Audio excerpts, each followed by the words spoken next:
हरे कृष्णा।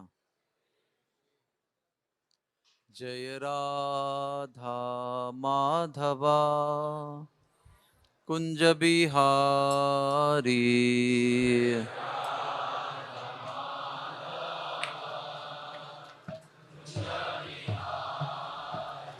जय राधा माधवा कुंज बिहारी।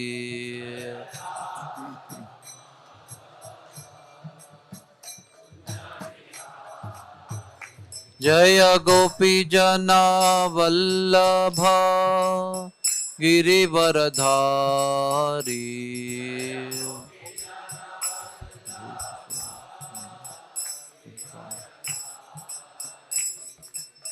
गोपी जना वल्लभा गिरिवरधारी।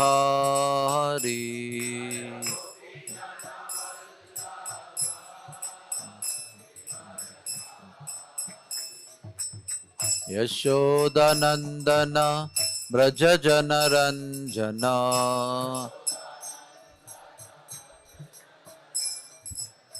यशोदानंदन ब्रज जनरंजना।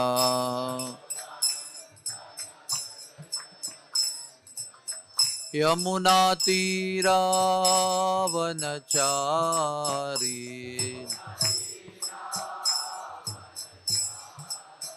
यमुना तीरा वनचारी।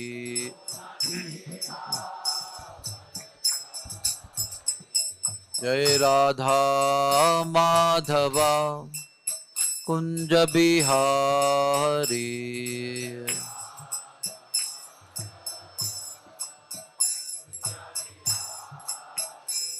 जय राधा माधवा कुंज बिहारी।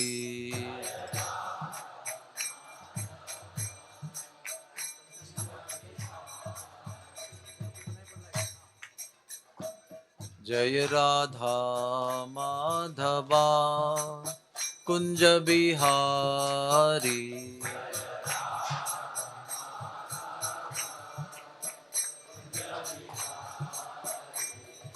राधे राधे गोविंद गोविंद राधे। राधे राधे गोविंद गोविंद राधे। राधे राधे गोविंद गोविंद राधे। राधे राधे गोविंद गोविंद राधे। राधे राधे गोविंद गोविंद राधे। राधे राधे गोविंद गोविंद राधे। राधे राधे गोविंद गोविंद राधे। गोविंद राधे गोपाल राधे। गोविंद राधे गोपाल राधे। हरे कृष्णा कृष्णा कृष्णा हरे हरे। हरे राम राम राम हरे हरे।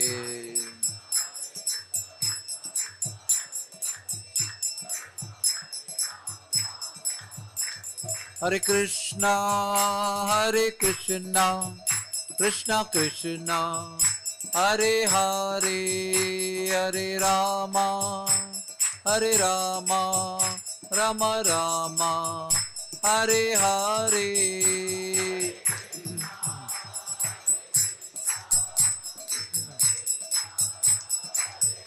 सब लोग बोलिए हाँ, एवरीबॉडी।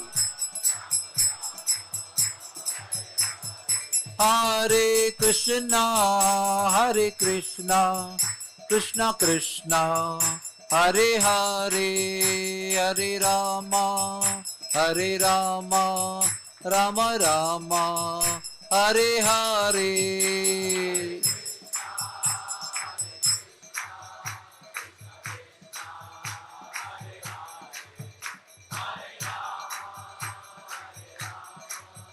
राम राम हरे हरे जय जय प्रभुपाद प्रभुपाद प्रभुपाद प्रभुपाद बोलो बोलो बोलो निताई गौर हरि बोल हरि बोल हरि बोल हरि बोल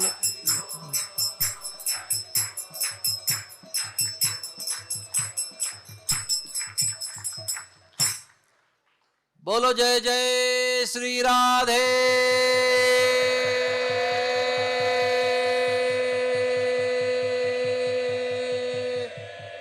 श्याम जय जय श्री राधे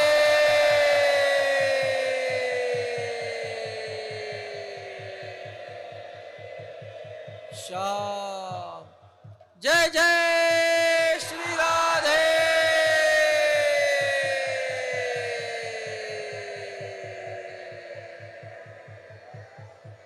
श्याम श्री वृंदावन धाम की बरसाना धाम की राधा रानी की हरि बोल।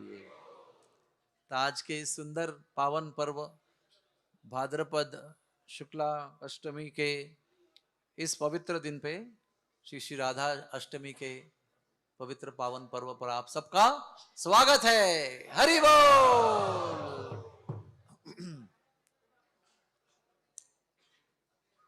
श्रीमती राधा रानी का जन्मदिन ये एक बड़ी गोपनीय और श्रेष्ठतम घटना और बात है।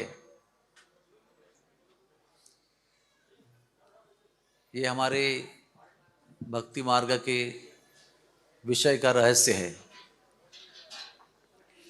लेकिन इतना गुह्य रहस्य श्रील प्रभुपाद की कृपा से हम सबके लिए प्रकाशित भी है। तो आज ज़्यादा समय न गवाते हुए अधिक से अधिक कहानी बताने का प्रयास करेंगे।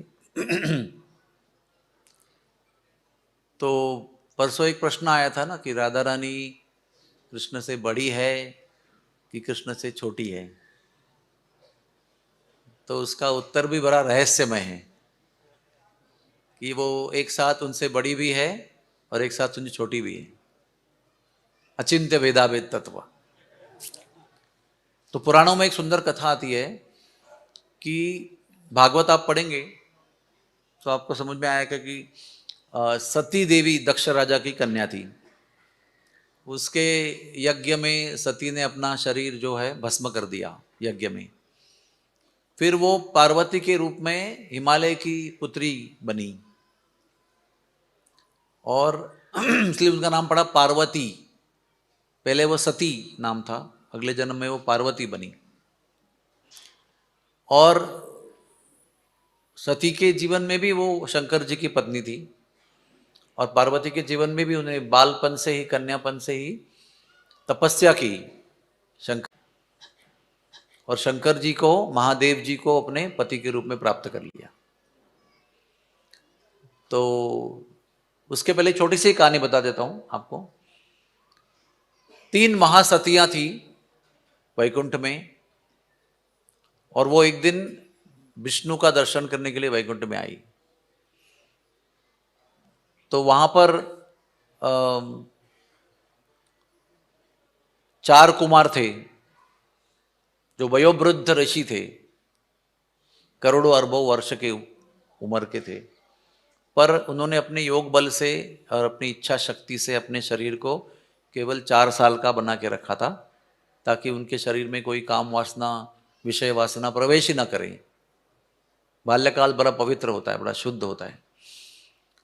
तो महासती जल्दी जल्दी में आ रही थी तीनों, तो उन्होंने इन वयोवृद्ध संतों को प्रणाम करना भूल गई वो। तो उनको तत्काल शाप प्राप्त हुआ कि आप तीनों पृथ्वी पर जन्म लेंगी। तो आप लोग बोलेंगे इतनी बड़ी बात क्या है, हम लोग भी पृथ्वी पर हैं, what is so big about it.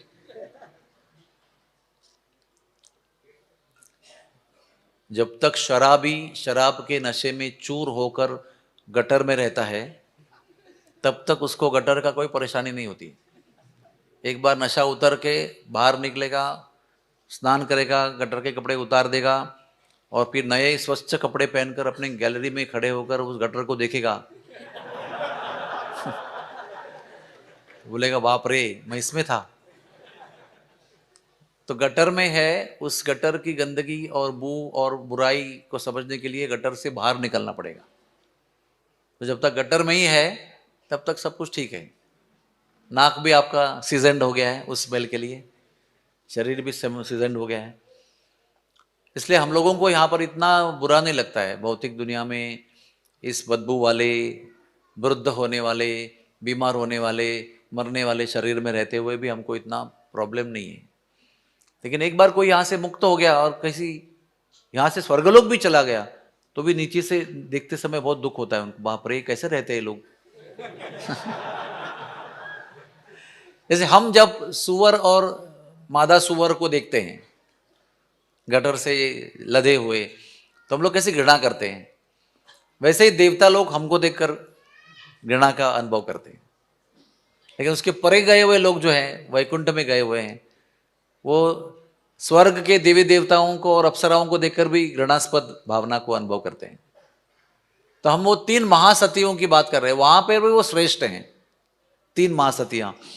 तो उनको अभी शाप मिला कि आप पृथ्वी पर जन्म लो, तो बहुत दुखी हो गई वो।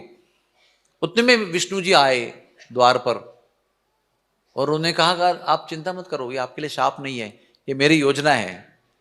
मैं चाहता हूं कि आप नीचे जन्म लें और आपके तरफ से, आपके माध्यम से पृथ्वी की जो लीलाओं में सहभाग देने वाली ऐसी महासतियों का जन्म हो। तो ये 3 महासतियां कौन बनी? एक हिमालय की पत्नी बनी, उसका नाम है मनेका, जो पार्वती की मां है, इसलिए मैंने आपको ये संदर्भ बताया। दूसरी बनी सुनैना, जो सीता जी की मां बनी। उनके पिताजी का नाम क्या है? जनक महाराज, और सुनैना उनकी पुत्री के रूप में सीता देवी का जन्म हुआ। और तीसरी बनी कलावती, जो आगे जाकर कीर्तिदा बनी, जो राधा रानी को जन्म दिया। आपको समझ में आया? अभी ये 3 महासतियां इस तरह से प्लेस हो गई पृथ्वी पर आकर।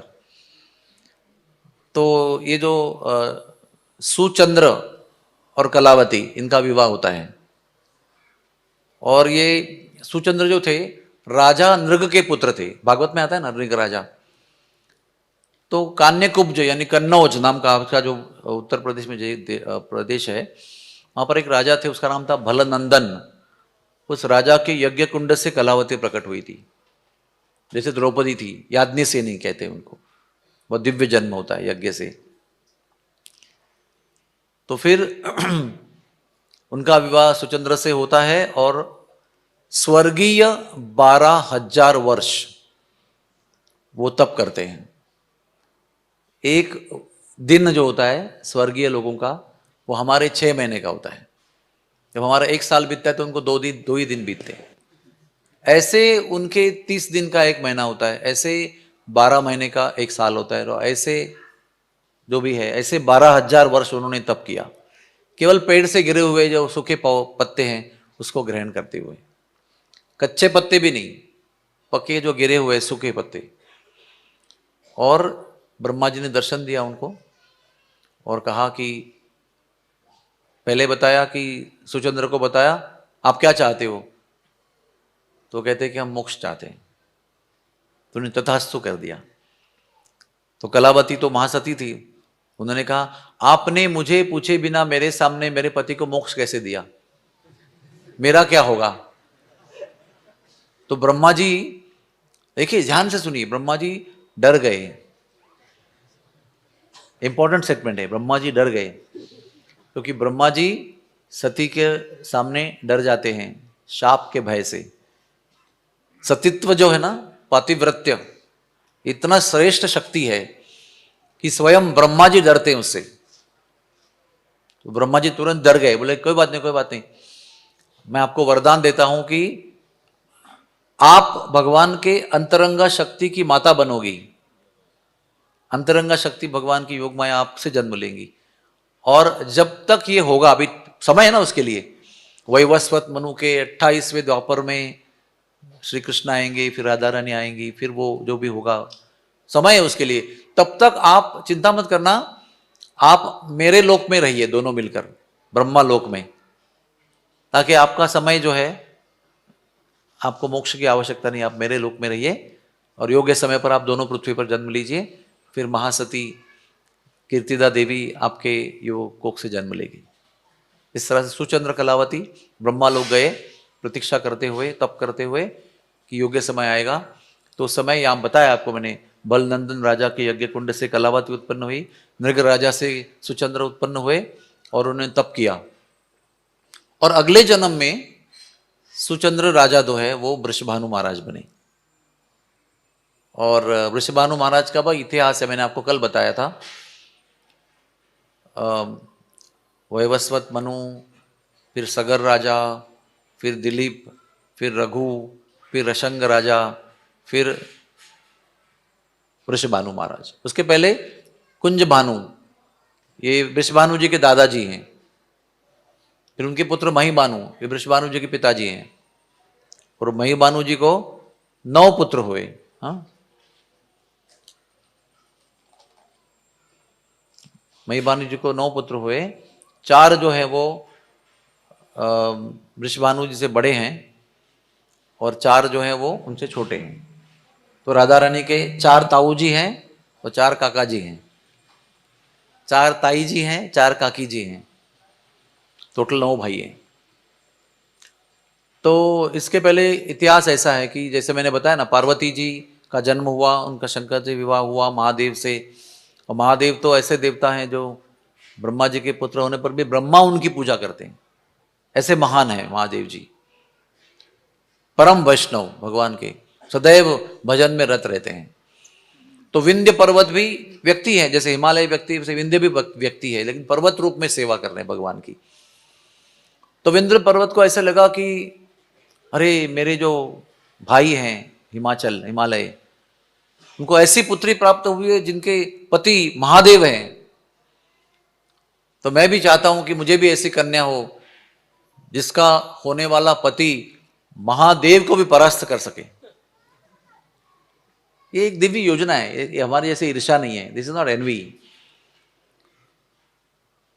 मेरे होने वाली पुत्री को ऐसा पति प्राप्त होना चाहिए जो महादेव से भी श्रेष्ठ हो, ऐसी पुत्री मुझे प्राप्त होनी चाहिए, जैसे हिमालय को पार्वती प्राप्त हुई है। तो उन्होंने तप किया, और तप किया तो उसके फल के स्वरूप उन्हें 2 कन्याएं प्राप्त हुई। उसमें से एक है राधा रानी और एक है चंद्रावली। यह हमारा पौराणिक इतिहास है। तो अभी ये ब्रह्मा जी ने वरदान भी दिया कि आपको जो कन्या होगी उसका होने वाला पति महादेव से भी बलवान होगा। तो हमारे कंस जी महाराज बैठे हैं मथुरा में, वो सोच रहे कि ये कन्या से मैं विवाह करूंगा, तो इसका पति होने के नाते मैं अपने आप महादेव से बलवान हो जाऊंगा।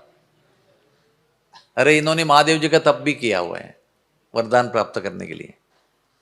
लेकिन राक्षस प्रवृत्ति कैसी होती है, वो सभी लोगों को यूज कर लेते हैं, महादेव भी हो, ब्रह्मा जी भी हो, कोई भी हो, अपने स्वार्थ के लिए उसका यूज करते हैं। समय मिला तो उन पर भी लागने के लिए तैयार है ना। वो शंकर जी के भक्त थे ना, भस्मासुर, पूरा तप किया, शंकर जी को प्रसन्न किया, बोले क्या चाहते हो, बोले मैं तो हम हर समय मुझे ऐसा वरदान दो कि किसी को भी हाथ लगाऊंगा तो भस्म होना चाहिए, और वो भस्म मैं आपको अर्पण करूँ। को आप भस्म लगाते हैं ना इसलिए। लेकिन जैसे वरदान मिला तो शंकर जी को हाथ लगाने गए, क्योंकि वरदान देते समय उनकी पत्नी पर उनकी दृष्टि गई। वरदान तो तथास्तु हो गया, तो लगा कि अभी इनको भस्म करता हूं तो इनकी पत्नी मेरी हो जाएगी। ये है राक्षसों की मति। तो कंस ने क्या किया, उनके पास अभी लंबा उसका इतिहास है, कंस ने बड़ा दिग्विजय किया है। उसमें उन्होंने अनंत राक्षसों को परास्त करते हुए अपना नौकर बना दिया है। और ऑन कॉल मथुरा में रखा है उनको, जब चाहे तभी काम करवाते हैं उनसे।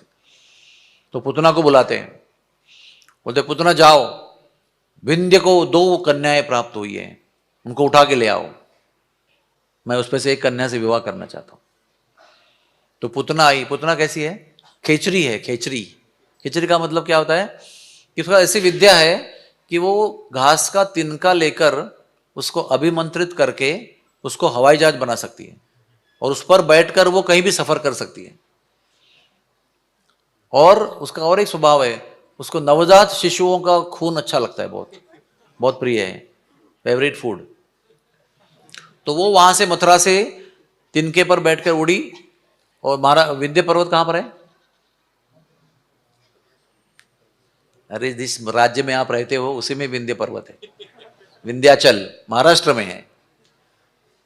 वो मथुरा से उड़ी, यानी उत्तर प्रदेश के एरिया से, और महाराष्ट्र में विंध्य पर्वत पे उतरी। और वो दोनों 2 कन्याओं को, तब जन्म होकर कुछ समय बीत चुका था, ऐसा नहीं कि वो घर पे नहीं थी। घर पे होती तो कैसे घर पे आके उठाएगी? वो थोड़े से विहार करने के योग्य है, हो सकता है 1 आध साल के हो। तो चल रही है, घर के बाहर जा रही है, यहाँ वहाँ डोल रही है, विहार कर रही है। तो पर्वत के सुंदर वनों में वो विहार कर रही थी, तो वहां ही पुतना आई और सबके आंखों के सामने झट से उनको उठाकर आकाश में ले गई। तो विंध्य जी बड़े परेशान हो गए हैं। श्री श्री राधा वृंदावन चंद्र भगवान की। तो विंध्य जी ने तुरंत ब्राह्मणों को बुलाया, बोला अभी अभी यज्ञ कुंड बनाओ, यज्ञ प्रज्वलित करो, और ऐसा मंत्र बोलो कि इसके शरीर में दाह उत्पन्न होगा, अग्नि उत्पन्न हो गया, अग्नि तत्व को प्रकाशित करो, प्रज्वलित करो। तो ब्राह्मण एकदम त्वरित वहां पर आए, यज्ञ कुंड बनाए और मंत्र बोलना शुरू कर दिया। तो वो उस समय तो भी उसका फ्लाइट जो था वो महाराष्ट्र में ही था। तो उतने में उसके शरीर में, एक हाथ में राधा रानी, एक हाथ में चंद्रावली लेकर वो उड़ रही है, विशाल विकराल शरीर में। कितना लंबा शरीर था उसका? 12 मील लंबा शरीर था। हाँ? तो उसके शरीर में अग्नि तत्व जो है वो ज्यादा प्रज्वलित होने लगा, उसको दाह का अनुभव हुआ, बहुत भयंकर दाह हुआ उसको। तो वो दाह, अभी मंत्र आहुति जा रही है पूरी अग्नि को आह्वान करके उसके शरीर में जलाने के लिए। तो वो असह्य होकर उसने एक कन्या को त्याग दिया, छोड़ दिया उसको, गिर गई उसके हाथ से, वो पकड़ नहीं पाई। वो विदर्भ देश में गिरी, और विदर्भ देश में जो गिरी वो चंद्रावली थी। और तब भीष्मक राजा थे, और भीष्मक राजा को अभी रुक्मिणी हुई नहीं थी, लेकिन पुत्र थे, लेकिन भीष्मक राजा उसमें जवान थे। तो भीष्मक राजा को प्राप्त हुई। तो भीष्मक राजा ने 5 साल तक उस कन्या का संगोपन किया। उसके बाद में पूर्णमासी देवी, जो पार्वती का ही स्वरूप है लीला में, वो विदर्भ देश में आई, यानी आज के नागपुर में। और वहां से चंद्रावली को भीष्मक ने दिया उसको, और पूर्णमासी ने चंद्रावली को चंद्रभानु जी को दिया। चंद्रभानु जी कौन है? वो ये 9 भाई जो है, इनके पिताजी कौन है? महिबान। तो महिबान के जो भाई है उनका एक पुत्र है चंद्रभानु, यानी ये जो 9 भाइयों का फर्स्ट कजिन है वो। तो चंद्रभानु के पुत्री के रूप में भी उनका नाम चंद्रावली है। और गांव, जन्म का गांव है रिठौरा, लेकिन जन्म का गांव नहीं है वो, जन्म तो उधर ही हुआ था, लेकिन रिठौरा गांव में वो बस गई क्योंकि पिताजी का गांव रिठौरा था। तो अभी ये मैं आपको आगे का बता दिया 5 साल का। अभी ये गिर गई, इसके आगे वो उड़ी रही है, तो उसको तेजी से मथुरा पहुंचना है और कंस को ये कन्या को सुपुर्द करना है। तो अभी जा रही है आगे आगे। अभी उसको पता है कि दाह हो रहा है, तो इसको पकड़ के रखा है, एक को छोड़ा दूसरे को पकड़ के रखा है, और वो उड़ रही है जो तेजी से मथुरा की ओर जा रही है। लेकिन इनके मंत्र बढ़ते गए, उनका प्रभाव इतना होता गया कि इतना दाह उत्पन्न हुआ कि मथुरा में वो अभी कंस के दरबार में पहुंची नहीं है, उसके पहले ही गोकुल में ही छोड़ दिया उसको। तो वो 1 साल के उम्र की थी उस समय। To be precise with you, 345 दिन की थी, क्योंकि कृष्ण का जन्म हो चुका था। और कृष्ण का जन्म होने के बाद के 15 दिन की बाद की बात है। कृष्ण के जन्म का इतिहास ऐसा है कि कृष्ण के पिताजी जो थे, नंद महाराज के पिताजी पर्जन्य महाराज, वो पहले नंदगांव में थे। नंदगांव में केशी का आतंक था बहुत, और केशी के आतंक से परेशान होकर वो गोकुल गए थे, यमुना जी के पास, और वहां उनको 5 पुत्र हुए, उपनंद, अभिनंदन, नंद, सुनंद और नंदन। और वहां पर शांडिल्य मुनि ने केशी को शाप दिया, यहां से चले जाओ, और ऐसा भी शाप दिया जो भी राक्षस यहां पर आएगा कभी आगे वो पत्थर बन जाएगा। तो वो लंबी कहानी आपने जन्माष्टमी को सुनी होगी कैसे कृष्ण का जन्म हुआ, लेकिन बताने के बाद इंपॉर्टेंट ये है कि यशोदा के गर्भ में सेपरेट कृष्ण आए थे, अलग प्रकार से वो गर्भवती हुई थी। देवकी जो भागवत में कथा आती है उसमें से आपको पता है कि वो देवकी गर्भवती हुई, उस कृष्ण को लेकर आए। और उनका जन्म कभी हुआ? श्रावण वद्य अष्टमी के रात को रोहिणी नक्षत्र के द्वितीय चरण में श्री कृष्ण का जन्म हुआ मथुरा में।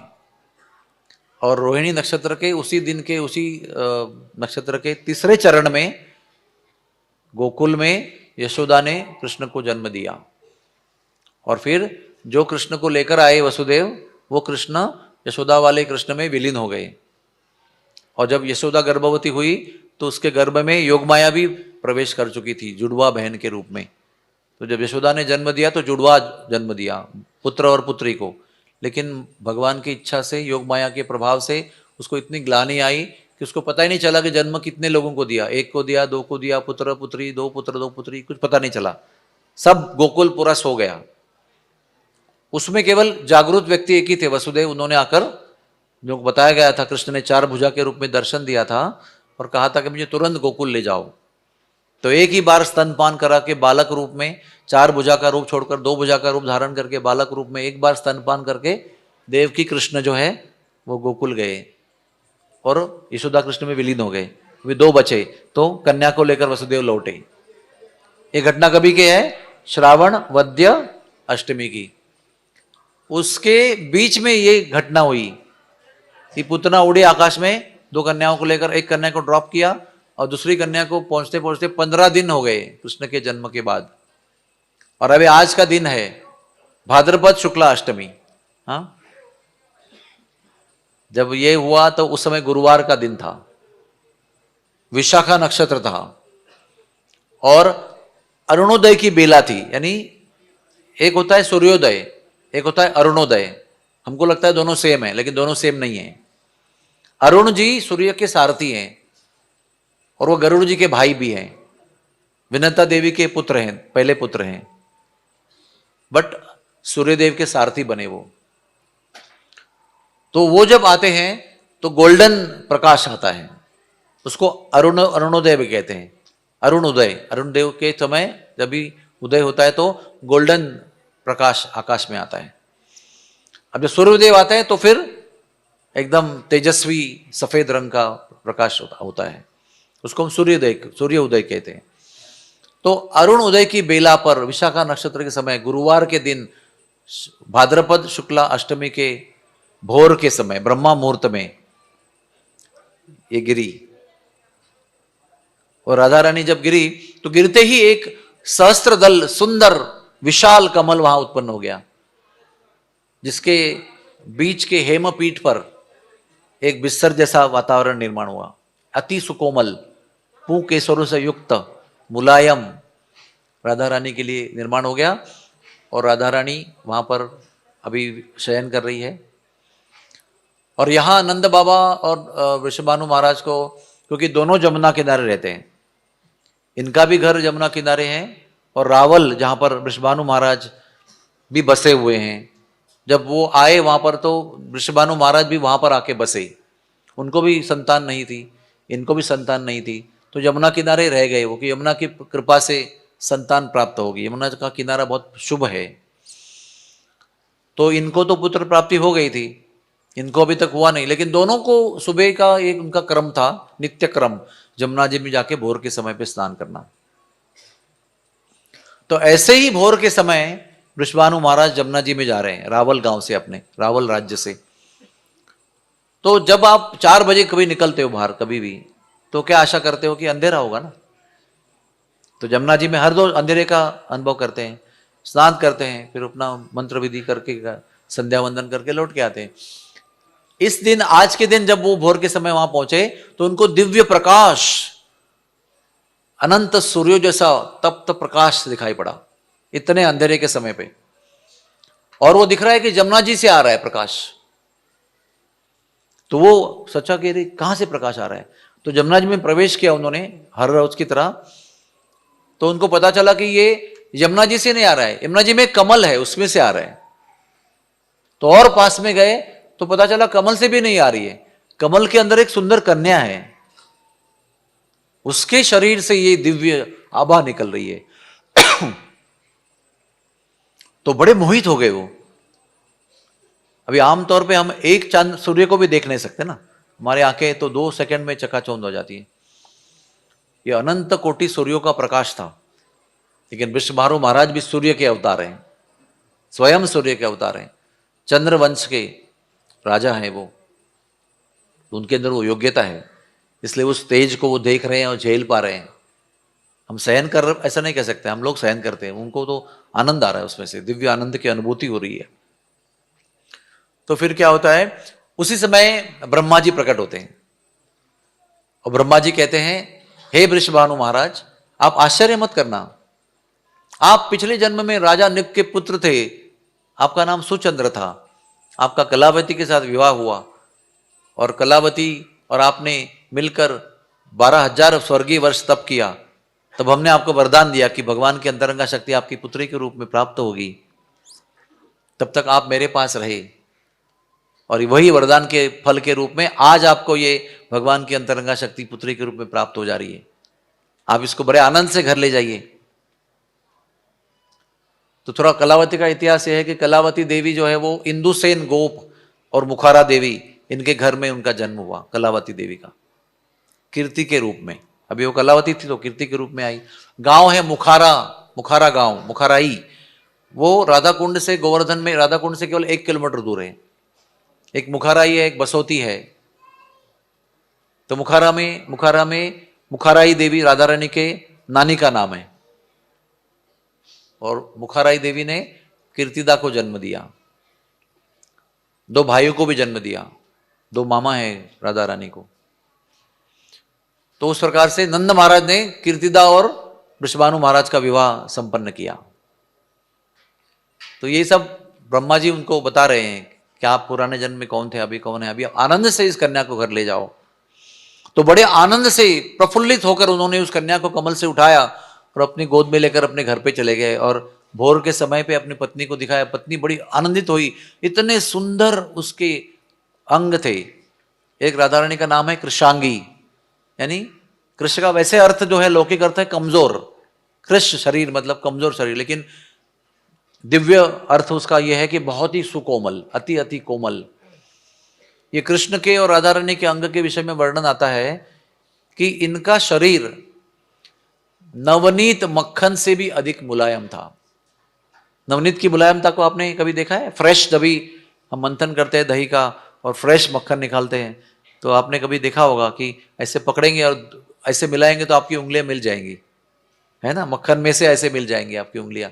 हाथ में मक्खन है लेकिन आपकी उंगलियां मिल सकती है, इतने सुकोमल होता है। उससे भी अति सुकोमल अंग जो है राधा रानी का और कृष्ण का था।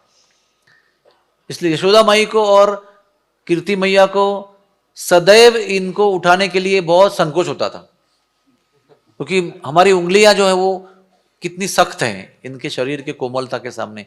हम अपनी सख्त उंगलियों से उनको उठाएंगे तो उनको दर्द हो सकता है, क्योंकि उनकी उंगलियों में मिलती थी ऐसे, कृष्ण को राधा रानी को उठाने पर ऐसे। तो ऐसा होगा तो आपको उठाने में कितना संकोच होगा ना, कोमल, इतना सुकोमल शरीर। तो इतना सुकोमल शरीर, इतनी सुंदर सुंदर उनकी नखें, नखों से निकलता हुआ प्रकाश, शरीर से निकलता हुआ उज्ज्वलता, प्रकाश से बहुत ही आनंद का अनुभव हुआ, दिव्य आनंद का। कहते हैं वृषभानु भवन जो रावल में था वो अनंत प्रकाश से उद्भासित हो गया। पूर्ण प्रकाश जो यमुना किनारे कमल में था वो अभी इनके महल में प्रकाशित हुआ। उनका महल जैसे एक अनंत करोड़ सूर्यों का एक उगम था।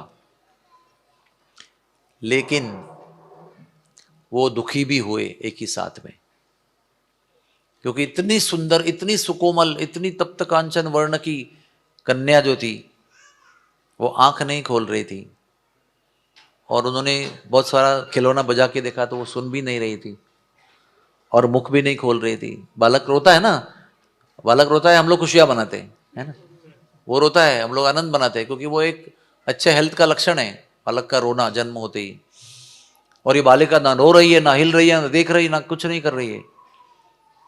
तो अभी ऐसे तथाकथित, ऐसे बोलना नहीं चाहिए, लेकिन तथाकथित अगर कोई देख नहीं पा रहा है, अंध है आंखों से, कानों से बहरापन है, मुख से गूंगापन है, तो ऐसे बालक का जन्मदिन कैसे मनाएं?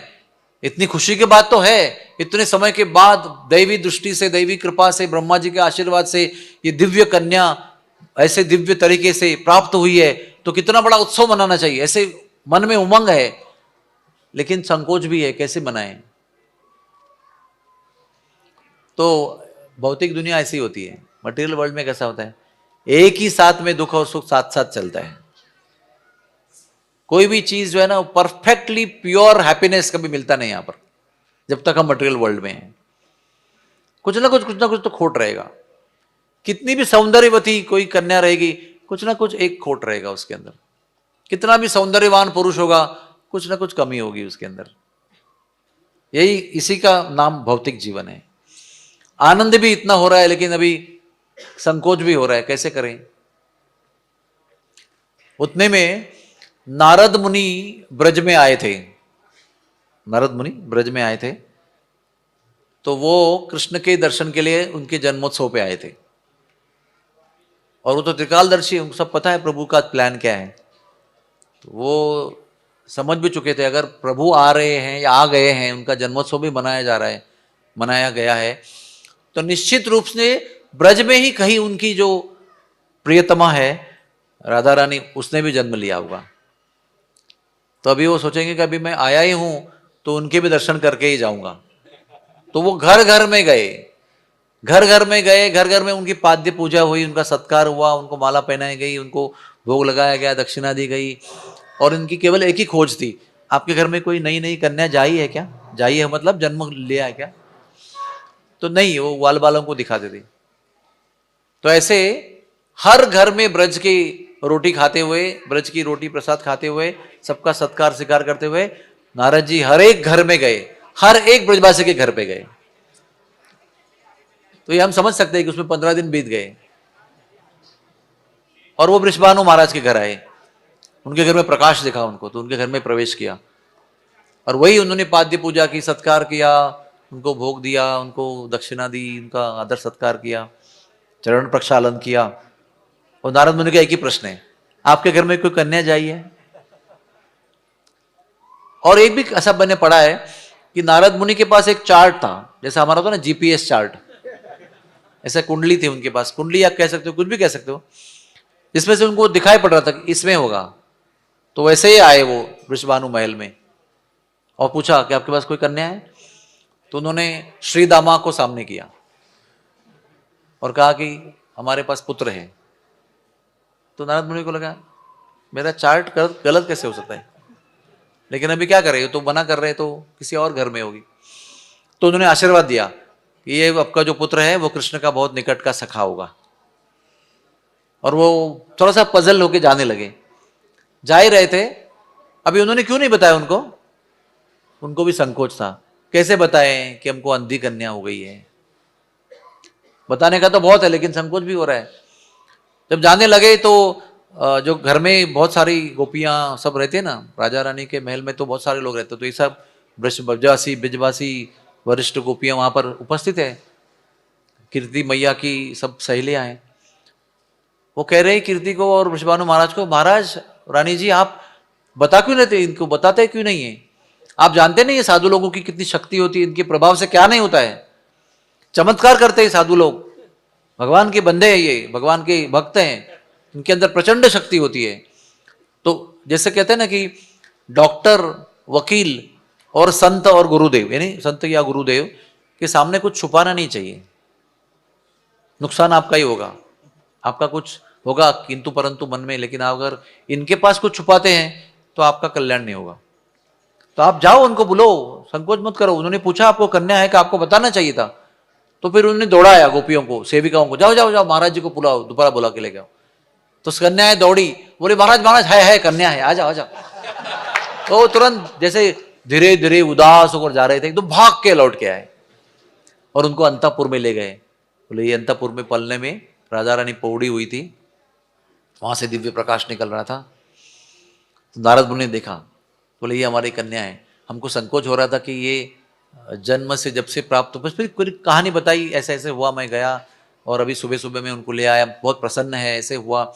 लेकिन ना आँख खोल रही, ना मुंह खोल रही है, ना कान से सुन रही है, इसलिए हमको आपको बताने में संकोच हो रहा था। नारद मुनि ने अंतपुर में जाके साक्षात दंडवत प्रणाम किया और कहा कि निश्चित रूप से ये देखेगी, बोलेगी और सुनेगी, और आप निश्चित रूप से भव्य जन्मोत्सव मनाना इसका। आप जो संकोच करें ना, करे कि नहीं करे, आज ही बनाना है आपको, जाओ सब लोग। तो तुरंत नारद मुनि के आशीर्वाद से प्रसन्न हो गए, सब लोग तैयारी में चले गए। नारद मुनि का यही प्लान था कि सबको जरा अगर बाहर कर दें तो एकांत में कुछ सत्संग हो जाए राधा रानी का। संत लोग चतुर भी होते हैं बहुत। तो अभी सबके सामने वो बालिका अगर दर्शन देना है तो कैसे दर्शन देगी, तो सबको बाहर कर दिया इस बहाने। और नारद मुनि ने कहा कि आप अगर ये उत्सव मनाएंगे तो कृष्ण बलराम रोहिणी नंद यशोदा को बुलाना भूलना नहीं। ऑफकोर्स वो कैसे भूलेंगे उनको, तो उनके परम मित्र हैं वो, लेकिन फिर भी वो पर्टिकुलरली बता रहे हैं। हो सकता है कि वो कृष्ण बलराम को घर पे छोड़ के आएंगे और खुद आएंगे आपके उत्सव में, नहीं, कृष्ण बलराम को भी आपको बुला लाना है उसमें, इसी में रहस्य छुपा हुआ है। और फिर सब चले जाते हैं व्यवस्था करने के लिए, अभी कितना बड़ा काम है, तो अकेले हो जाते हैं अंतपुर में। तो नारद मुनि बार बार दंडवत करते हैं और वो सब जाते ही राधा रानी पलने से उनको अपना 16 वर्षीय किशोरी रूप दर्शन कराते हैं। तो राधा रानी की इतना सुंदर दर्शन, क्या वर्णन करें। हाँ, इतना सुंदर दर्शन। नारद मुनि ना वो दर्शन को देखकर ना बार बार बेहोश होते हैं, बार बार जग जाते हैं, बार बार गिर जाते हैं, बार बार उठते हैं, बार बार दंडवत करते हैं। कई बार ऐसे पागलों की तरह भाव विभोर होकर दर्शन करते हैं। और फिर राधा रानी कहते हैं अभी संभल जाओ, क्या चाहते हो। मैं कहते हैं आपने बड़ी दर्शन देकर कृपा करी मेरी मुझ पे, मुझे अभी आपके अष्ट सखियों के साथ दर्शन करना है। एक वर्णन में मैंने पढ़ा था कि सखियों के साथ ही प्रकट हुई राधा रानी, और राधा रानी की सखियों ने नारद जी को संभाला कि बस बस अभी थोड़ा होश में आ जाओ, दर्शन भी कर लो, बातें भी कर लो, ये दर्शन बहुत देर टिकने वाला नहीं है, अभी अदृश्य होकर फिर बालिका बनेगी। तो नारद मुनि ने संवाद शुरू किया, ऐसे में मैंने पढ़ा है। लेकिन जो ऑथेंटिक पहले बार पढ़ा था वो, उसमें राधा रानी स्वयं वो पूछती है कि क्या चाहिए, तो वो कहते हैं मुझे आपका अभी दर्शन हुआ है तो आपका अष्ट सखियों के साथ दर्शन होना चाहिए। तो राधा रानी कहती है कुसुम सरोवर चले जाओ, वहां पर आपको दर्शन होगा। अभी राधा रानी का जन्म नहीं हुआ है, लेकिन राधा रानी का जो अस्तित्व है वो चिरंतन है। कृष्ण का अस्तित्व जो है वो ब्रज में चिरंतन है, चाहे वो त्रेता युग हो चाहे वो सत्य युग हो, ब्रज ब्रज ही होता है, चिरंतन धाम है वो भगवान का। उसमें सत्य में भी और त्रेता में भी राम का अवतार चल रहा है दृश्य रूप में, लेकिन अदृश्य रूप में कृष्ण की लीलाएं चलती रहती है ब्रज में, इसको नित्य लीला कहते हैं, जो चलती ही रहती है। तो आप प्रश्न करेंगे अरे उधर क्या हो रहा है कुसुम सरोवर में, अभी तो जन्म भी नहीं हुआ है, लीला कहाँ शुरू हुई।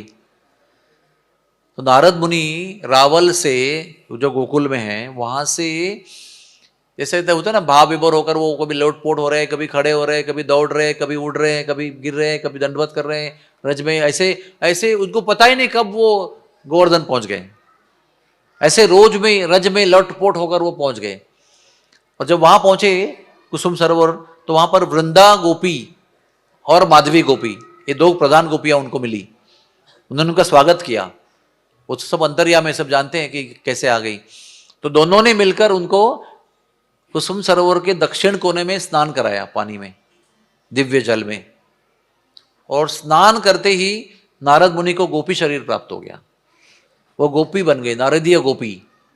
फिर उस नारदीय गोपी कन्या का इन दोनों गोपियों ने 16 श्रृंगार किया, बहुत सुंदर।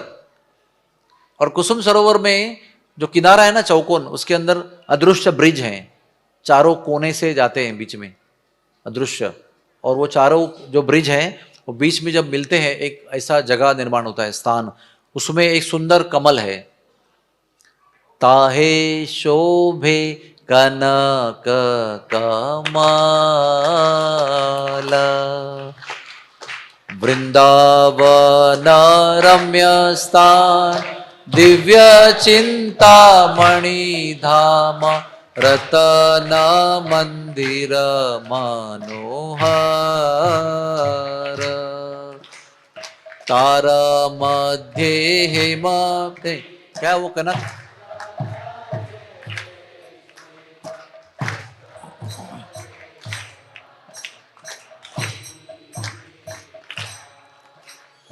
वो कनक कमल का शब्द क्या है वो लाइन नहीं वो वर्ड है ना उसमें कनक कमल क्या है वो आवृत कालिंदी नीरे राजा हंस केली कोरे ताहे शोभे कनक कमल तार मध्ये हेम पीठ वेष्टित अष्टदले प्रधान नायिका तार मध्ये रत्नासने बोशियाचे दुई जने कामा संगे सुंदरी राधिका। ऐसे हमारे नरोत्तम दास ठाकुर दृष्टांत में दर्शन कर रहे हैं। वो तो अभी थे ना 400-500 साल पहले 400 साल पहले, तो वो अपने दृष्टांत में दर्शन कर रहे हैं। ये दर्शन जो है वो यमुना जी को भी लागू होता है, कुसुम सरोवर को लागू होता है, राधा कुंड को लागू होता है, विमल कुंड को लागू होता है, जितने भी जलाशय ब्रज में हैं सब में दर्शन लागू होता है। दर्शन क्या है कि सुंदर जलाशय है, उसमें राजहंस या घूम रहे हैं, आराम से बढ़िया से विहार कर रहे हैं, और उसके बीच में वो सुंदर कनक कमल है, सुंदर सोने का कमल हजारों पंखुड़ियों का, उसके बीच में हेमपीठ है, उसमें रत्न सिंहासन है, और उसमें बोशियाचे दुई जन श्यामा संगे सुंदरी राधिका और अष्टदले प्रधान नायिका। उस कमल के पहले 8 पंखुड़ियां प्रधान है हेमपीठ के बाद, और उसमें 8 सखियां विराजमान हैं। तो ये दोनों गोपियां जो है वृंदा गोपी माधवी गोपी, इस नारदीय गोपी को श्रृंगार करके हाथ पकड़ के अदृश्य ब्रिज से उस कनक कमल के पास लेके जाते हैं, और वो दर्शन करते हैं कि अष्टदल में 8 सखियां अपनी अपनी सेवा में विराजमान हैं, और रत्न सिंहासन में बीच में राधा और श्याम सुंदर जी विराजमान हैं। तो उनके हाथ में चमर देते हैं और उनको रत्न सिंहासन के पास पहुंचाते हैं, तो खुद दूर हो जाते हैं। फिर नारदीय गोपी उस चमर से जुगल जोड़ी की सेवा करते हैं। वो क्या भजन है बोलो? राधा कृष्ण प्राण मोरा जुगल किशोर,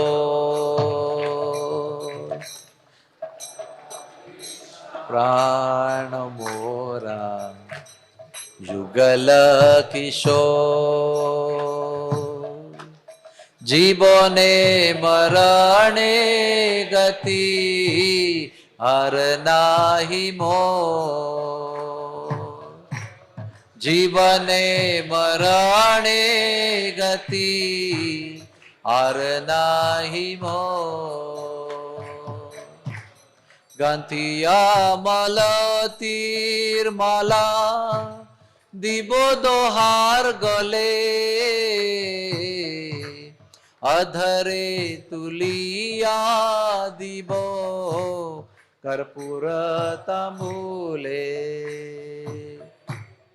अधरे दिबो कर्पूर तंबूले। अभी इसको ध्यान से सुनना। श्यामा गौरी अंगे दिबो चंदनेर गंधा,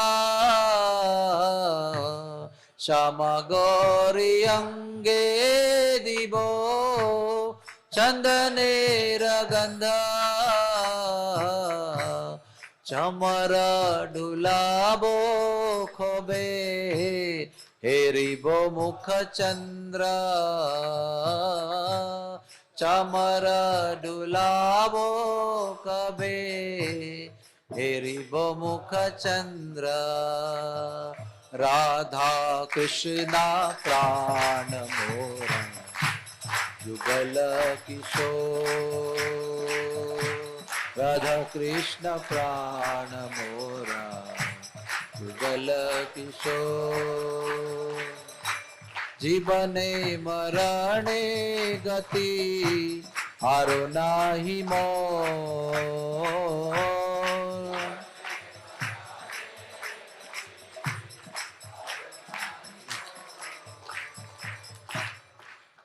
जीवने मरणे गति हार नाही मोर।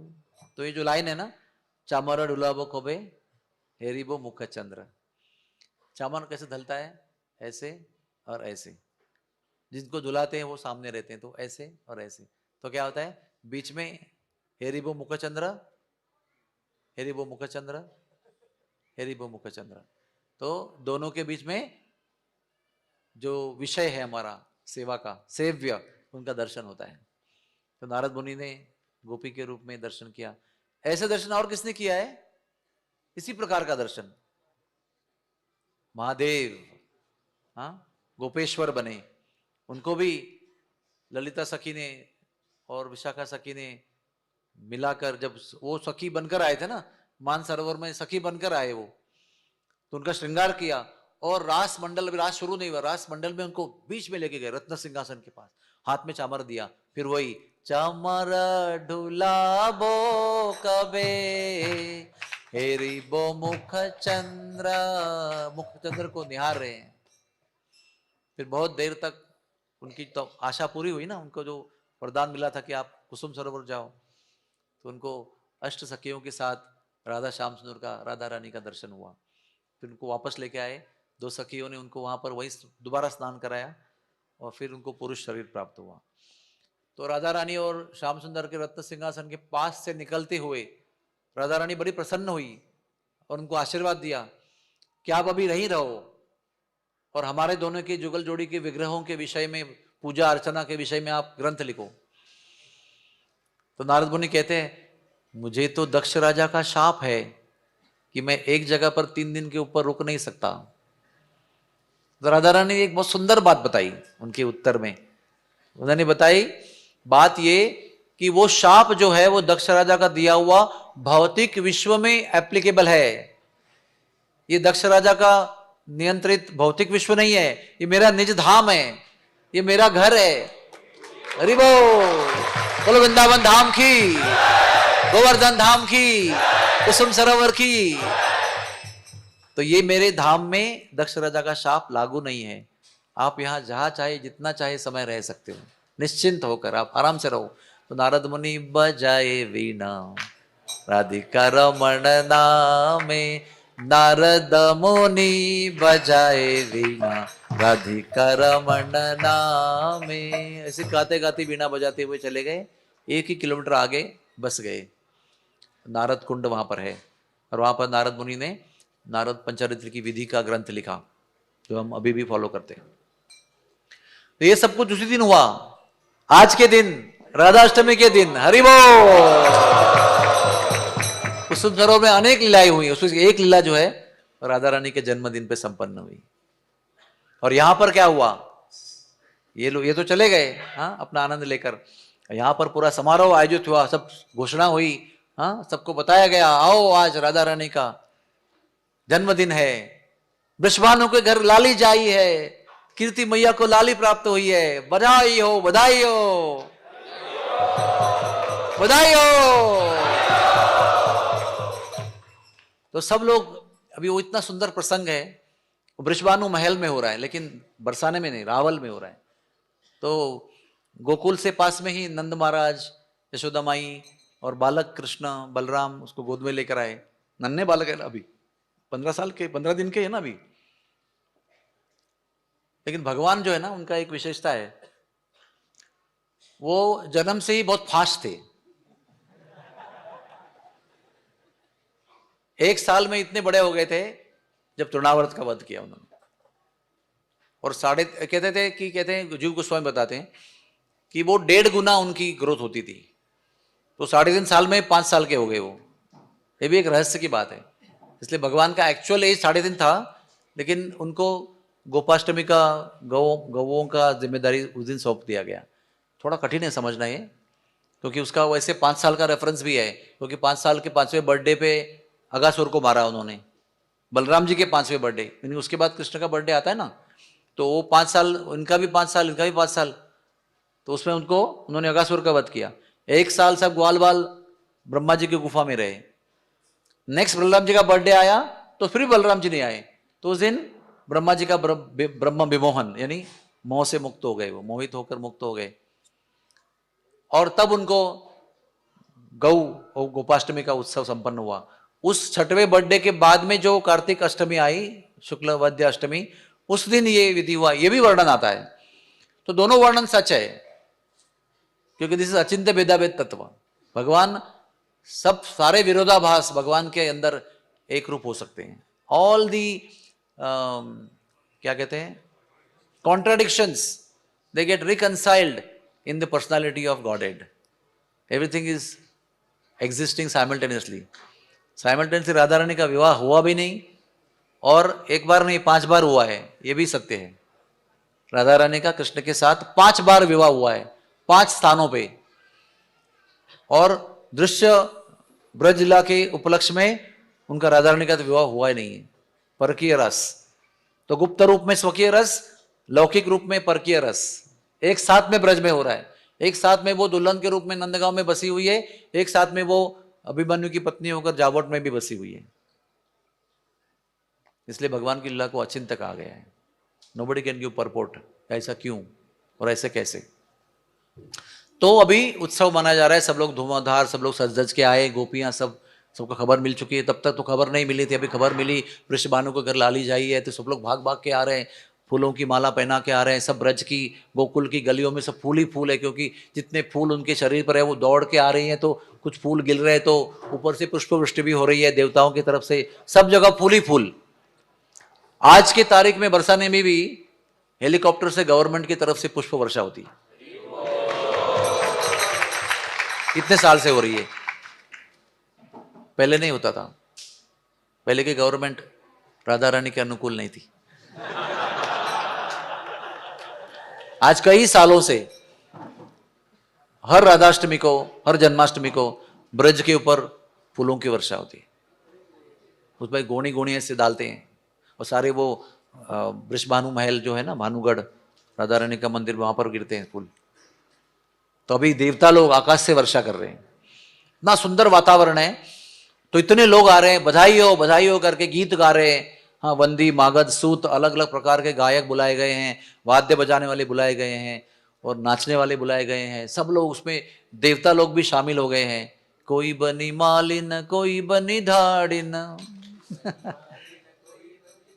कोई देवता, कोई देवी जो है वो फूल बेचने वाली बनकर आई है, कोई कंगन बेचने वाली बनकर आई है। उनको सबको आना है, क्योंकि ना राधा रानी के और भगवान के बाल स्वरूप के दर्शन कहीं भी नहीं होते हैं। वैकुंठ में, परम वैकुंठ जो गोलोक वृंदावन है, वहां पर वो सदा 16 वर्षीय युवक अवस्था में होते हैं, किशोर किशोरी अवस्था में, एवरग्रीन 16-year-old यूथ। वहां पर बाल का दर्शन नहीं है, वहां पर बाल लीला नहीं है, वहां उखल बंधन लीला नहीं है गोलोक वृंदावन में। सोचो आप, हम लोग कितने भाग्यवान हैं। वो लीलाएं, बाल लीलाएं तब होती है जब भगवान यहां पर बालक रूप में अवतार लेते हैं, तब जाकर स्तनपान होता है, चलना सीखना होता है, बोलना सीखना होता है, तोतले तोतले बोल बोलना होता है, उखल बंधन, माखन चोरी, जो भी होता है वो केवल भौम वृंदावन में होता है। और जब भौम वृंदावन में राम आते हैं, ठुमक ठुमक रामचंद्र, तब सब देवता लोग देखने आते हैं उनको, क्योंकि भगवान इतने सौंदर्य की खान है। वही सौंदर्यवान व्यक्ति जब बालक होता है तो उसका सौंदर्य जो है करोड़ों गुना अधिक होता है। बालक कभी भी काला कलुटा होगा तो भी आकर्षक होता है बहुत। एक बाल्यपन में ऐसी एक मोहकता होती है, सौंदर्य होता है। बाल्य होते ही, बाल्य होना ही एक सौंदर्य है। उसमें अगर सौंदर्य की खान श्री कृष्ण और राधा रानी अगर बाल बनकर आए तो वो कितने सुंदर होंगे। तो वो बाल्य दर्शन करने के लिए सारी देवताएं आते हैं, सारी देव देवताएं सब लोग अपना रूप बदल के आते हैं। कृष्ण के जन्म पे पार्वती जी आई थी और गणेश जी को लेकर आई थी, और नंदी पर बैठकर, बैल पर बैठकर शंकर भगवान जिन सबको लेकर आए थे, और नंद बाबा वहां पर गाय बैल घोड़े हाथी सब बांट रहे हैं। जब हाथी बांटने का समय आया तो पार्वती जी ने गणेश जी को गोद में उठा लिया। अरे ये भी कहीं दान में बट जाएगा तो क्या होगा। जब गाय बैल को बांटना शुरू किया, शंकर जी ने बैल के पूंछ पकड़ लिया, अरे ये भी ना बट जाए, क्योंकि ऐसा भाव विभोरता में किसी का कुछ भी ध्यान दे सकते हैं, कुछ भी हो सकता है। So much happiness is there, what to do. ऐसे ही कुछ माहौल है। सारे देवी देवताएं ब्राह्मण ब्राह्मणी बन के दर्शन करने के लिए, गिफ्ट देने के लिए, आशीर्वाद प्राप्त करने के लिए, प्रदक्षिणा करने के लिए क्या क्या कर रहे हैं, सब आ रहे हैं। और कीर्ति मैया, वृषभानु महाराज सब देख रहे हैं, क्योंकि उनकी एक महानता है। वो बरसाने द्रावल राज्य में जितने भी उनके ब्रजवासी हैं, सबको खड़ा खड़ा जानते हैं। हर गाय को जानते हैं, बछड़े को जानते हैं, हर बछिया को जानते हैं, हर जानवर को जानते हैं, हर ग्वाल बाल, हर गोपी को जानते हैं, सबको जानते हैं अपने गांव वालों को। उसमें ये सब तेजस्वी लोग अलग दिख रहे हैं। लेकिन जब समझो शादी में कोई ऐसे सूट बूट पहनकर सज धज के कोई आ गए, तो वो ट्रेंड होते हैं। उनको पूछेंगे ना आप तो बोलेंगे लड़की की तरफ से, और उन लोग पूछेंगे आएंगे तो वो लड़की की तरफ से। ऐसा करके अच्छा भोजवानी भोज है ना, वो खा के चले जाते हैं। ऐसे कई लोगों का रिवाज है, गांव में भी होता है ऐसे। शादी किसी की भी हो, सज धज के जाना है, खा के आना है। तो पूछ नहीं सकते ना, जनरली पूछ नहीं सकते कि आप कौन हो। हु नोज़, अभी लड़की वाले पूछेंगे तो लड़के वाले में कोई वीआईपी मेहमान होगा, और लड़के वाले पूछेंगे, सोचेंगे कि इनकी तरफ से कोई होगा तो अपराध हो जाएगा, तो दोनों संकोच करते हैं, जनरली संकोच करते हैं। उस तरह से वृषभानु महाराज, कीर्तिदा ये आश्चर्यचकित होते रहे, संकोच करते रहे, प्रश्न करते रहे, कौन है ये। वो लोग आते रहे, आसपास में आके दर्शन करके, गिफ्ट देके, सब कुछ करके जाते रहे, और ये पूछ ही नहीं पाए उनको। आप सोच सकते हैं वातावरण कैसा है। इतने सारे लोग हैं उसमें, सब लोग सज धज के आए हैं, ब्रजवासी भी आए, बाहर के सब लोग पहचान में नहीं आ रहे हैं।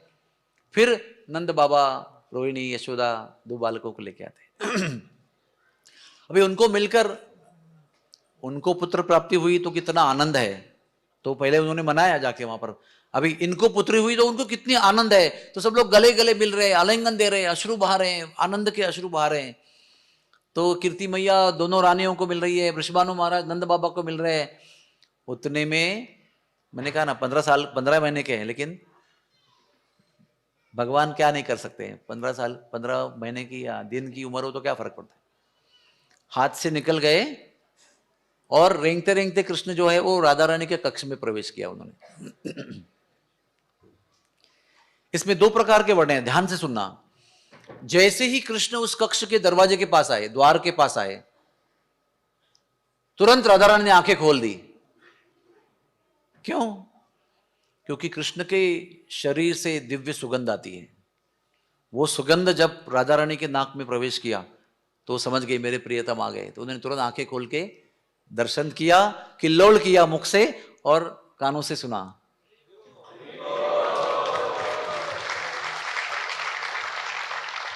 और दूसरा वर्णन ये आता है कि रेंगते रेंगते रेंगते बालक जो है वो अंदर चले गए। अभी भी राधा रानी आंख बंद करके बैठी हुई है, पलने में है।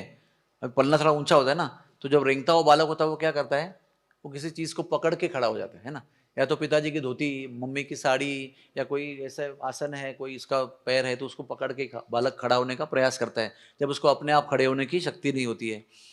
तो वैसे उन्होंने पलने का ही सहारा लेके खड़े हो गए वो, और एक हाथ से पलना पकड़ के चढ़े, दूसरे हाथ में राधा रानी को स्पर्श किया। जैसे राधा रानी को स्पर्श किया, उस स्पर्श के अनुभव से तुरंत उन्होंने आंखें खोल दी। जय हो। और जब राधा रानी ने उनके स्पर्श से आनंद को व्यक्त करते हुए किल्लोल किया, तो वो किल्लोल वृषभानु महल के लिए नया था। वो सुनकर सब लोग अंतपुर के वो भागे। और क्या देख रहे हैं दृश्य कि कान्हा जी हमारे खड़े हैं पलने के सहारे, और एक हाथ से राधा रानी का हाथ पकड़े हुए, राधा रानी उनका हाथ पकड़े हुए, दोनों के सुकोमल कमल हस्त जो है, हस्त कमल मिले हुए हैं। और कृष्ण बड़ी बड़ी आंखों से चमचमाते हुए राधा रानी को देख रहे हैं, राधी भी बड़े बड़े आंखों से कृष्ण को देख रही हैं। सब लोग ने बहुत आनंद किया। तो इसके पीछे क्या रहस्य था, उसके पीछे इतिहास है कि इस बार जब कृष्ण का अवतार, कंस का आतंक हो रहा था, तो भूमि देवी जो है गाय बनकर ब्रह्मा के पास गई। सारे देवता भी आतंकित थे, वो भी गए दुखी होकर। ब्रह्मा जी सबको लेकर क्षीर सागर किनारे आए, और जनरली ब्रह्मा जी सबके प्रतिनिधि के रूप में प्रार्थना करते हैं। और क्षीर सागर के अंदर जो जो विष्णु जी हैं, जो आगे परमात्मा बनते हैं, वो सबके परमात्मा हैं। वो क्षीर सागर के बीच में जो श्वेत द्वीप है उसमें निवास करते हैं। श्वेत द्वीप उस क्षीर सागर के बीच में है, और वो हमारे ब्रह्मांड का लोकल वैकुंठ है। तो ब्रह्मा जी ने जब इस बार प्रार्थना किया तो हर बार उनको हृदय में एक मैसेज आता है, टेलीपैथी मैसेज पूरा, और वो पूरा उसमें ब्यौरा रहता है कि क्या करना है। जैसे मैं अभी रावण को मारने के लिए दशरथ के पुत्र के रूप में आऊंगा, चतुर्व्यूह 4 पुत्र के रूप में हम आएंगे, यथावकाश हम रावण का वध करेंगे, ऐसा होगा। आप लोग जाके सब लोग देवता के रूप में जन्म लेना, हाँ, अयोध्या में यहाँ वहाँ सब जन्म लेना आप। वैसे इन्होंने मैसेज देने के बदले इस बार प्रत्यक्ष बाहर आए वो श्वेतद्वीप से, और अपने क्षीर सागर के किनारे में प्रकट हो गए, दर्शन दिया सब लोगों को, और कहा चलो हम सब लोग गौलोक जाते हैं। तो सारी देवी देवताओं को, गौ रूपी भूमि को, ब्रह्मा को लेकर वो गौलोक पहुंचे। गौलोक पहुंचे तो हरि ने दर्शन दिया, श्री कृष्ण भगवान ने, और गाय को बोला यहां पर दुख नहीं होता है, यहां पर आनंद ही आनंद है, रोने की जरूरत नहीं है। और लंबी कथा है वो। भगवान के सारे अवतार जितने हैं वो गोलोक में इन सभी देवी देवताओं के सामने प्रकट हो गए, एक एक करके आए। जैसे यज्ञ पुरुष और दक्षिणा देवी, राम और लक्ष्मण और शत्रुघ्न, भरत और सीता और बंदर सेना, और नरसिंह भगवान, वामन देव, मत्स्यावतार, कुर्मा अवतार, परशुराम अवतार, ये सारे एक एक करके प्रकट हुए। सब लोग देख रहे हैं, और यहाँ पर हरि खड़े हैं, एक एक करके आ रहे हैं, उनके अंदर विलीन होते जा रहे हैं। सबसे पहले विलीन हो गए क्षीरोदकशाही विष्णु, जो उनको लेकर आए थे। सब लोग दंग रह गए, क्या हो रहा है सब ये। सारे भगवान के जितने भी अवतार हैं, अंश कला विस्तार, सब उनके अंदर प्रकट होकर विलीन हो गए। ये सब सीन समाप्त हो गया। फिर भगवान ने कहा कि हम आएंगे, आप चिंता मत करो। आप सब लोगों को वृष्णि वंश, कुरु वंश, ब्रज एरिया, हस्तिनापुर, मथुरा, ये सब लोगों को, सब क्षेत्र में आप लोगों को जन्म लेना है। अब मैं उसमें नहीं जाऊंगा, गर्ग से ज्यादा मैं विस्तार रूप में बताया है कि आपको भीष्म बनना है, आपको द्रोण बनना है, आपको पांडु बनना है, आपको ये बनना है, आपको सबको बताया। आपको नंद बनना है, आपको वृषभानु बनना है, आपको ब्रज में जन्म लेना है, आपको देवकी, वसुदेव और शूरसेन सबको उनको वहां मथुरा में जन्म लेना है। सारे लोगों को अपना अपना रोल बता दिया। उस समय भगवान ने जब कहा कि मैं अवतार लूंगा पृथ्वी पर, तो राधा रानी भी प्रकट हुई थी साथ में। तो ऐसे ही भगवान ने कहा कि मैं अवतार लूंगा, अर्थात गोलोक छोड़ के जाऊंगा ना, सुनते ही वो बेहोश हो गई राधा रानी। तो उसको जगाया, जो भी प्रयत्न करके होश में लाया, और पूछा क्या हुआ प्रिय, क्या बात हुई। तो आप ही ने तो कहा कि आप ब्रज गोलोक छोड़ के जा रहे हैं। तो उन्होंने कहा जा तो रहा हूं, लेकिन आपको किसने कहा कि आपको छोड़ के जाऊंगा, आपके बिना तो मैं जाता नहीं हूं। तो राधा रानी ने कहा कि आप भले ले जाएंगे मुझे, लेकिन मैं नहीं जाऊंगी। तो उन्होंने कहा आप चिंता मत करो, मैं, आप क्यों नहीं जाएंगी, क्योंकि मैं जहां जमुना नहीं है, जहां गोवर्धन नहीं है, जहां ब्रज नहीं है, यत्र गोवर्धन नास्ति वृंदावन नास्ति, एक क्षण के लिए भी वहां रुक नहीं सकती मैं, जहां पर ये 3 चीजें नहीं है। क्या? वृंदावन, यमुना और गोवर्धन। यानी कि ऐसी भावना नहीं होती, ऐसा चेतना नहीं होती, तो कृष्ण आ जाते, लेकिन वृंदावन, यमुना, गोवर्धन नहीं आता। तो हर समय वृंदावन में जाओगे तो हमारे गुरुजी बताते हैं, every moment you enter Vrindavan, you should pray in the inner chamber of your heart for the mercy of Radha Rani. Radha Rani के लिए, राधा रानी को धन्यवाद देते हुए और कृपा याचना करते हुए सतत हर क्षण जितना समय हम ब्रज में हैं, उनको हमको प्रार्थना करते रहनी चाहिए, क्योंकि उन्हीं के कारण वृंदावन है, यमुना है, गोवर्धन है, लीला है, सब कुछ उन्हीं के कारण है। तो फिर ये तो उन्होंने प्रॉमिस किया, तो मैं आऊंगी, लेकिन मेरी एक और शर्त है, क्योंकि मैं आपके बाद में आऊंगी, प्रकट हो जाऊंगी, आप पहले जाएंगे, तो मैं ना आंखें खोलूंगी, ना मुंह खोलूंगी, ना कान से कुछ सुनूंगी। जब आपका दर्शन होगा तभी आंखें खुलूंगी, तभी मुख से शब्द उच्चारण करूंगी, तब से कुछ श्रवण करूंगी, तब तक मेरी इंद्रियां बंद रहेंगी। बाय द वे, केवल कान और आंख और मुख बंद नहीं था, पांचों इंद्रियां बंद थी उनकी, नाक से भी कुछ सूंघ नहीं रही थी वो। जब प्रथम कृष्ण की सुगंध आई तो वही उन्होंने स्वीकार किया। ये राधा रानी का व्यक्तित्व है। हम लोगों को समझना चाहिए कि राधा रानी की भक्ति क्या है। वो जो शब्द है ना आराधना, ये उन्हीं से निकला हुआ है। वो जो करती है उसको आराधना कहते हैं। हम जो करते हैं वो भक्ति प्रक्रिया है, जो रूप गोस्वामी समझाते हैं, वो भी उनकी भेंट है हमारे लिए। लेकिन उनकी जो पूजा है कृष्ण के लिए, उसको आराधना कहते हैं, जो केवल राधा ही करती है। हम तो खाली गीत गाते हैं पिक्चर में और पोइट्री में, लेकिन हम वो आराधना नहीं कर सकते हैं, वो केवल राधा रानी करती है। और उस आराधना का फल है हमारे लिए भक्ति, जिसका बीज हमको भक्ति लता बीज प्राप्त होता है राधा रानी की कृपा से। ललिता विशाखा के माध्यम से, वृंदा देवी के माध्यम से हमको बीज प्राप्त होता है। हम लोग क्या कहते हैं सुबह तुलसी पूजा में, ये तुम्हारा शरण लोए तारा वांछा पूर्ण होए, कृपा कोरी कोरो तारे वृंदावन वासी। और वृंदावन की भक्ति, वृंदावन का वास, युगल जोड़ी की सेवा, राधा कृष्ण की सेवा, ये राधा रानी की कृपा से, ललिता विशाखा के माध्यम से, वृंदा देवी के माध्यम से हम तक पहुंचता है। इस तरह से राधा रानी ने आंखें खोली, सब जगह किल्लोल हुआ, आनंद हुआ, जल्लोष हुआ, आनंद की तरंगे, अनंत लहरें वहां पर उठने लगी। और विश्वभानु महाराज ने ना उस दिन सारे भांडार खोल दिए। जब खुशी होती है ना राजा को कभी, या किसी धनी व्यक्ति को, सबसे पहले अपने भांडार खोल देता है वो, और जो चाहे उठा के बांटना शुरू कर देता है। तो उस समय विश्वभानु महाराज इतने खुश हो गए ये घटना होने के बाद, तब उनको ध्यान में आया कि ये सब नारद मुनि की कृपा है। हमने उनको संकोच किया था और संकोची रखते तो ये सब नहीं हो पाता था। उन्होंने कहा मना लो, उनको बुला लो, तो हमने उनकी आज्ञा पालन किया। एक तो उनको बताया कि हमारे पास कन्या हुई है, फिर उनकी आज्ञा का पालन किया, तो देखो कितना चमत्कार हुआ। सखियां सही कह रही थी। तो संतों की वाणी को कभी भी हमको क्या कहते हैं, उसको पालन नहीं करना, ऐसा नहीं करना चाहिए। संतों की वाणी जो होती है वो उसको पालन करना ही चाहिए, और वो हमारे परम कल्याण के लिए कारण होती है। तो उन्होंने मोतियों के भंडार खोले। अभी आपको पता होना चाहिए कि कृष्ण जब जन्म लिए तो उन्होंने जन्म लेते ही लक्ष्मी जी को ब्रज में भेज दिया, जाओ मैं आने के पहले, मैं पहुंच रहा हूं, उसके पहले जाकर वहां बस जाओ, कोई कमी नहीं होनी चाहिए। तो भागवत में भी सुखदेव जी कहते हैं कि रमा जो है वो रमा जी का क्रीड़ा स्थान वृंदावन बन गया है, क्योंकि कृष्ण आए हैं तो रमा जी भी वहीं बस गई है। और सारा जो साधन है वो सब लुटा रही है यमुना जी, लक्ष्मी देवी। लेकिन सभी भाग्य लक्ष्मियों की जो स्रोत है वो भाग्य लक्ष्मियों की जो परम भाग्य लक्ष्मी है वो राधा रानी है। जो वैकुंठ की लक्ष्मी है वो राधा रानी का विस्तार है।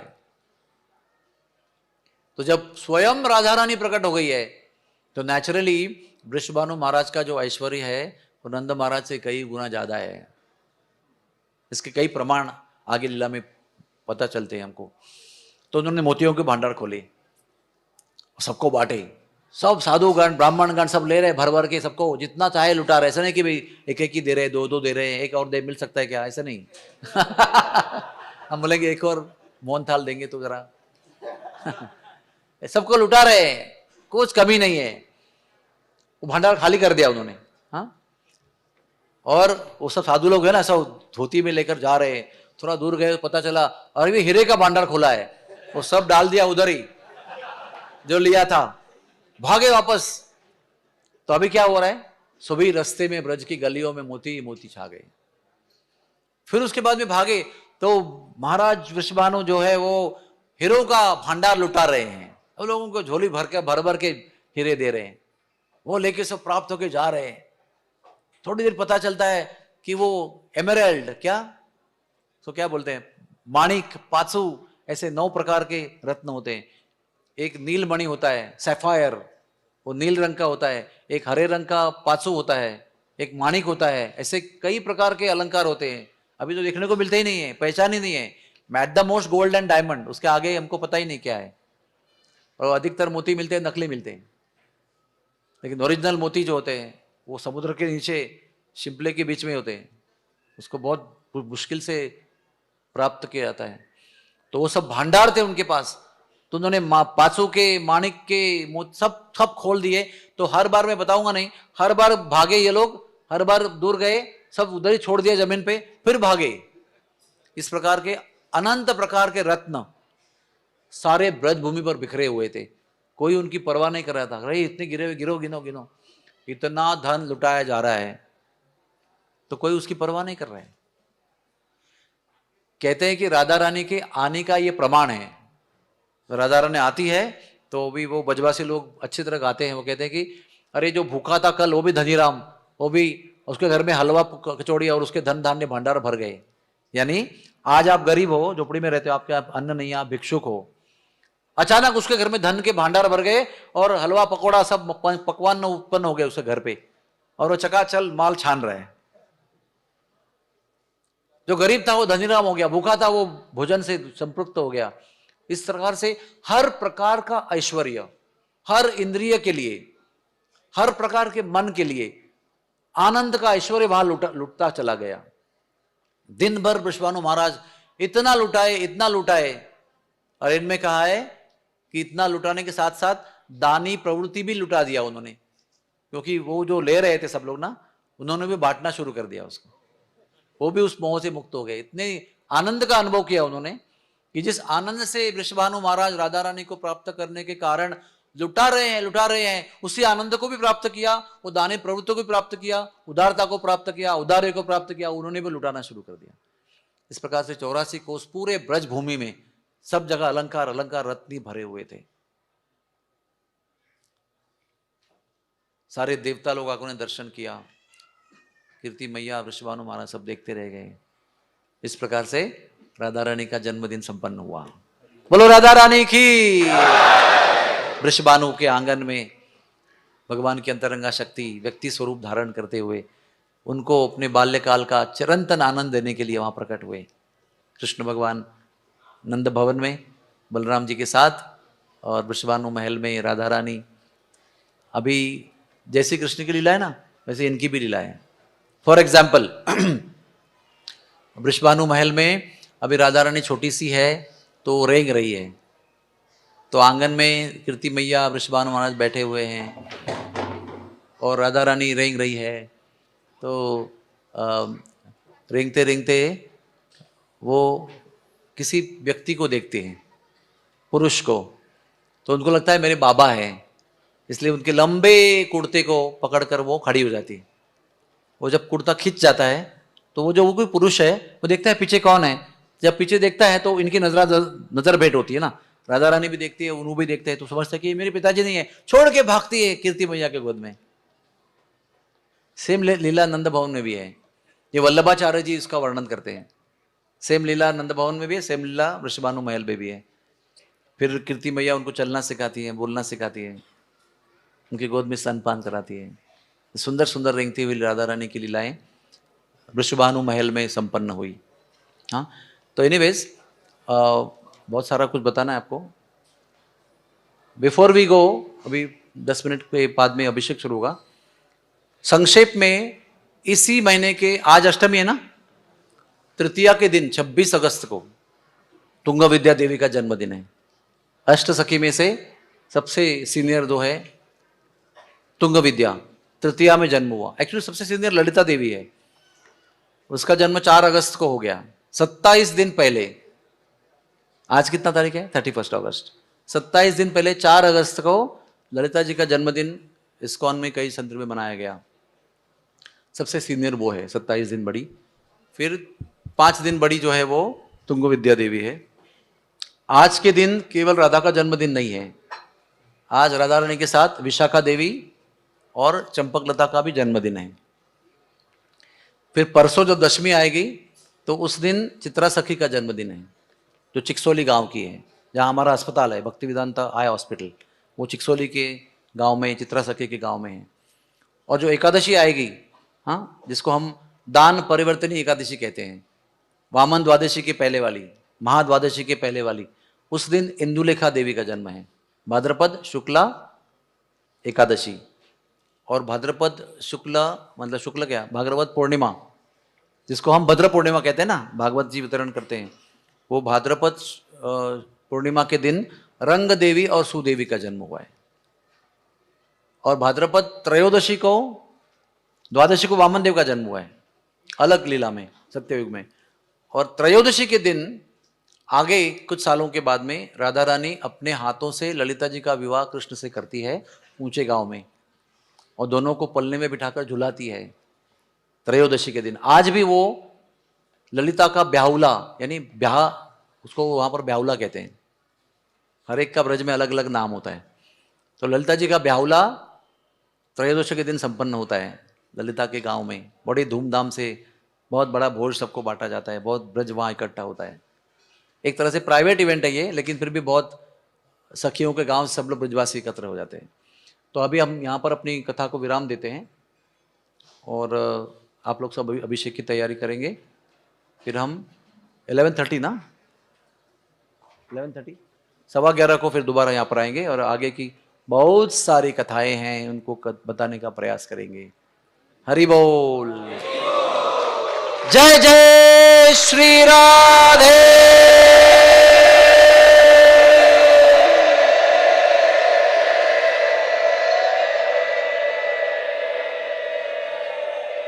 श्याम राधा रानी की, राधा रानी जन्मोत्सव की।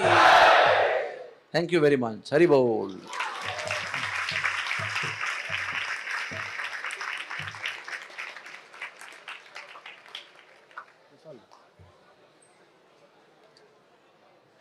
इस हार को दोबारा पहना सकते हैं, प्रॉब्लम नहीं, रिसाइकल।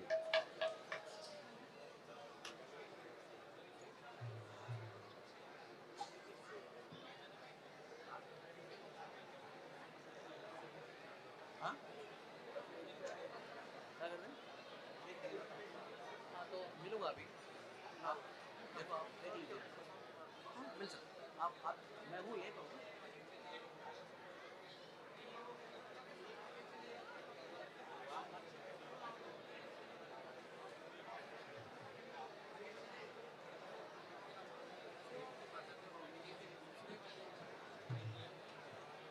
रोहिणी माता नहीं भैया, नक्षत्र। द्वितीय चरण में देवजी को प्राप्त हुआ, तृतीय चरण में यशोदा को प्राप्त हुआ। तो मुझे हेल्प चाहिए बहुत सारा। ए पिछली बात, थैंक यू भाई, आगे करो।